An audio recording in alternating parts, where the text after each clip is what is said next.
ایک دفعہ کا ذکر ہے، ایک شکاری نے جنگل میں ایک پیاری سی چڑیا دیکھی تو سوچنے لگا کہ اگر اسے پکڑ لوں تو اسے بازار میں بیچ کر بہت سے پیسے کماؤں گا۔ شکاری نے جال بچھایا تو بیچاری چڑیا جال میں پھنس گئی۔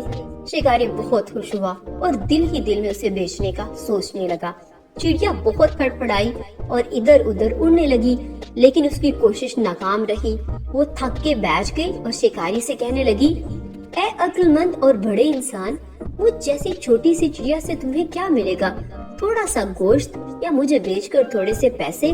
اگر تم مجھے آزاد کر دو تو میں تمہیں 3 ایسی باتیں بتاؤں گی جو ساری زندگی تمہارے کام آئیں گی، لیکن شرط ہے، پہلی بات تمہارے ہاتھ پر بیٹھ کر کروں گی، دوسری بات دیوار پر بیٹھ کر، اور تیسری بات درخت پر بیٹھ کر۔ تمہیں ان تینوں باتوں سے بہت فائدہ ہوگا۔ شکاری نے کچھ سوچا اور اسے آزاد کر دیا۔ چڑیا شکاری کے ہاتھ پر بیٹھ گئی اور کہا، پہلی بات، کسی بھی ناممکن بات پر کبھی بھی یقین نہ کرنا۔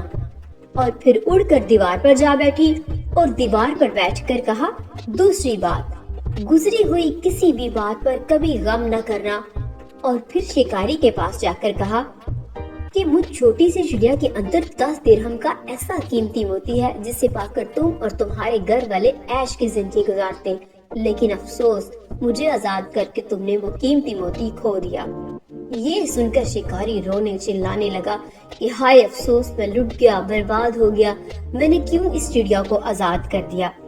جب وہ رو دو کر چپ ہو گیا تو چڑیا نے کہا کہ ارے بیوقوف شکاری، تم میری دونوں باتوں کو بھول گئے۔ پہلی بات، تم نے ہاتھ سے نکلی ہوئی یعنی گزری ہوئی چیز پر افسوس کیا، مطلب مجھے آزاد کر کے، اور دوسری بات، تم نے ناممکن بات پر یقین کیا۔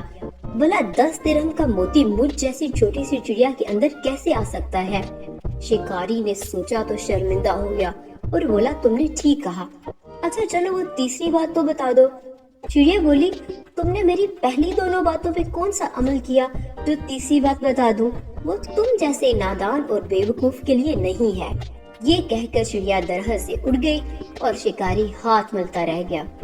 تو پیارے بچوں، اس کہانی سے ہم نے سیکھا کہ عقل مندی اللہ تعالیٰ کی بہت بڑی نعمت ہے، اسے وقت پر استعمال کرنا فائدہ مند رہتا ہے۔ مزید اچھی ویڈیوز دیکھنے کے لیے ویڈیو کو لائک اور چینل کو سبسکرائب کریں۔